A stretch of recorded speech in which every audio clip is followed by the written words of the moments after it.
Okay, so I'm going to talk about stochastic differential equations. So I'm going to give a little bit of a different style of talk. Rather than explain the greatest hits of this algorithm, I'm going to try to explain the core idea. And if you want to know some of the beautiful properties, you can just read the paper. But essentially, the idea is that suppose you have time series from some kind of scientific problem where the scientific problem has already been modeled perhaps by first principles using a stochastic differential equation. And this could be like a biochemical time series or a geophysical time series where you have equations of motion. And let's say that these SDE models have parameters that are undetermined, right? So you have to use the data to determine the parameters. And typically, you don't have perfect observations of the state of the system. You have noisy observations. Okay, so you have to estimate both the state and the parameters. The state estimation problem is called filtering. Okay, and you may have heard of something like the Kalman filter. This is a generalization of that to nonlinear problems. And you may have heard of parameter inference, and that's part of what I'm going to talk about as well. Okay, so rather than talk about filtering, I'm first just going to focus on the parameter estimation aspect, even though the paper is about filtering and inference at the same time. And so here I have a stochastic differential equation. If you've never seen this before, perhaps you've seen an ordinary differential equation, which is what happens when you set this g term equal to 0. Okay, so the g times dwt, that's the noise. The first part of the equation where you just have f times dt, that's the deterministic part. Okay, so you can think of it as a deterministic differential equation, the kind that you learn maybe immediately after you learn calculus, perturbed by some Brownian motion. Okay, and even though the Brownian motion has Gaussian increments, because f and g are in general highly nonlinear functions, the PDF of x of t, the solution, is not in general Gaussian. Okay, so this is not a sort of a trivial problem where if you just have the mean invariance of x of t, you're done. It's not like that. Okay, so our goal actually is to sample from this posterior density of p of theta given x, which is the kind of the Bayesian approach that I'm adopting here. Okay, so let me show you a picture. Let me explain what is difficult about this problem. Okay, let's say you have sparsely observed time series. So here I've shown a time series with only 8 points from t equals 0 to t equals 7. I just drew this by hand. And delta t here is 1. Okay, so there's maybe like 1 second in between each observation. So regardless of whether you want to do Bayesian or frequentist inference, it doesn't matter. You have to evaluate this likelihood function. And that is the most difficult part of doing this. Okay, and that's the thing that we attack. And we provide an algorithm which is inherently scalable. Okay, so that's kind of the crux of the talk, really, is to say that my grad students and I have figured out a way to calculate this likelihood so that you can make it scalable using Apache Spark in a very natural way. Okay, you're not like twisting and contorting the algorithm. It just kind of does this for you. And one of the first steps is to see that this likelihood factors using the Markov property. Okay, so essentially, I need the density at x3 given x2. I need the density at x4 given x3. Okay, and if I multiply all those together for a particular parameter vector theta, then I get the full likelihood. Okay, so this Markov factorization is key. And then you can zoom in on one piece of this likelihood. Okay, going from time 2 to time 3, that's the transition density that I need to calculate. And the way that I do that is let me skip some of this background stuff. I actually chop that interval into really, really small bits, and I directly evolve a transition density at each of those little red time steps. Okay, so I have some kind of an iterated matrix multiplication approach, which will take you from a point mass at time 2, right? At time 2, you know that data is x2. So the density at time 2 is just a delta function, delta of x minus x2. But you need to evolve that density all the way to time 3, and then say, what is the probability of observing x3 at time 3, given that you observed x2 at time 2?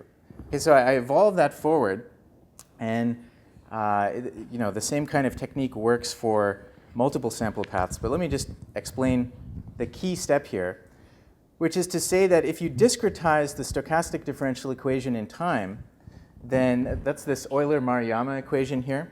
what you get is you get an explicit form for a transition kernel that takes you from an internal time step I to time step I plus 1. And that formula at the top, that's just the Chapman-Kolmogorov equation for this discretized process. And if you look at this closely, you'll see that the conditional density is just Gaussian. Okay, so once you know the conditional density is Gaussian and you see an equation like that at the top, if I then discretize the integral using quadrature, that's just matrix multiplication. Okay, all that is multiplying the state vector at time I by the transition kernel, which can be represented as a matrix.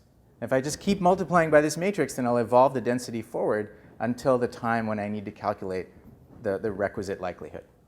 Okay, so that's the crux of the matter. And so there's this business of how I do the quadrature, which is via the trapezoidal rule. And this is provably convergent. I can give you a preprint if you want to see that. I'm going to skip the Metropolis algorithm, except to say that this is the classic Metropolis algorithm. And I'm using Gaussian proposals and very diffuse priors that are very far away from the ground truth in any of these simulation experiments that I do. Okay, so I'm not kind of giving a prior that's close to the actual value. Okay, so here's what I'm going to do. I'm going to compare this approach of directly evolving the density using quadrature, and that's what I call it, density tracking by quadrature, DTQ. Okay, I'm going to compare my DTQ method against these existing methods, which you can find on CRAN, with this repository for R packages. Okay, so what I've done is I've used this nonlinear stochastic differential equation, which you can see here. It's nonlinear, it's cubic, and I have 3 parameters. I generate some simulated data, so I know the ground truth here, and I'm going to show you posterior densities of these 3 parameters, theta 1, theta 2, and theta 3. So essentially, all you have to remember is that the true values are 1, 4, and 0.5, okay? Because I generated the simulated data, and now I'm going to try to infer these parameters. Okay, so this is the posterior density for the first parameter, and you can see that the DTQ method gets this right, but these other approximation methods do not. They're very far away.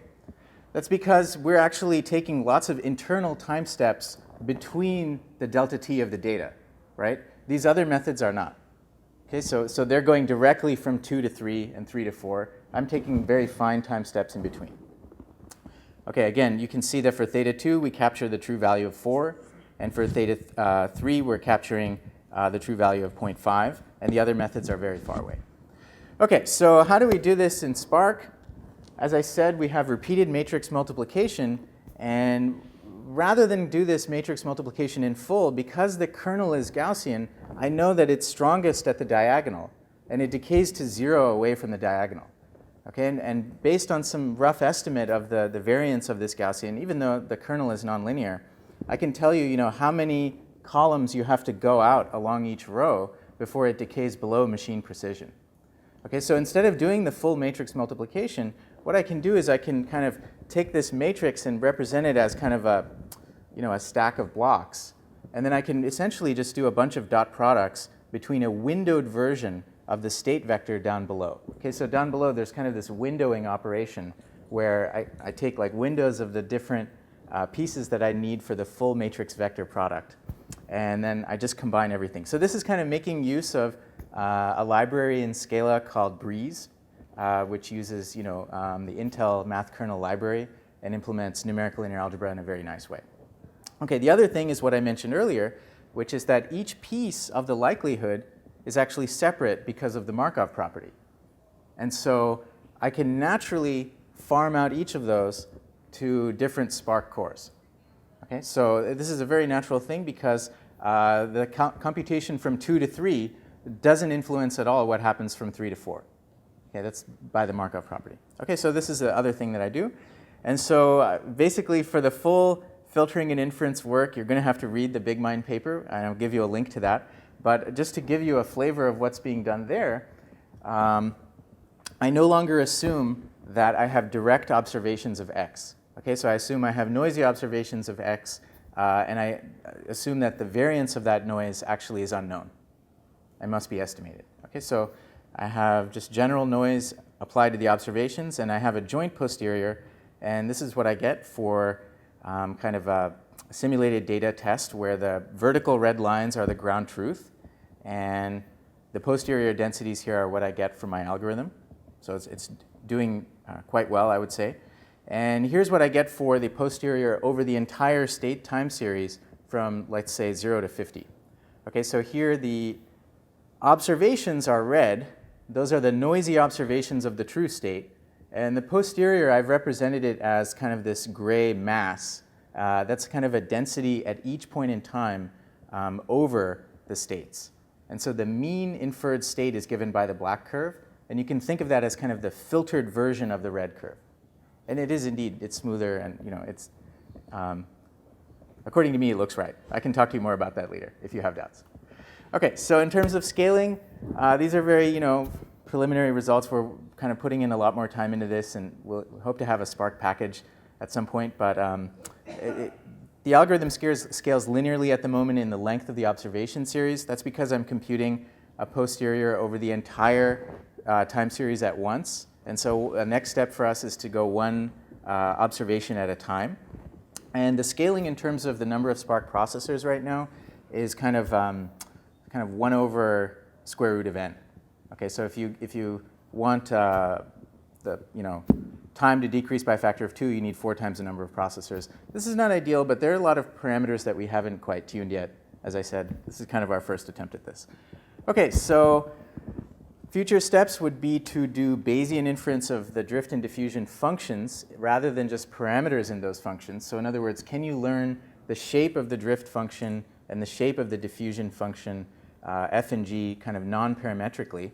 And then something else that we're kind of making progress on as well is to replace the Brownian motion with some more general process, like a heavy-tailed process, which would be kind of much more interesting for certain kind of realistic applications. Okay, so if you want any of the code, it's on GitHub.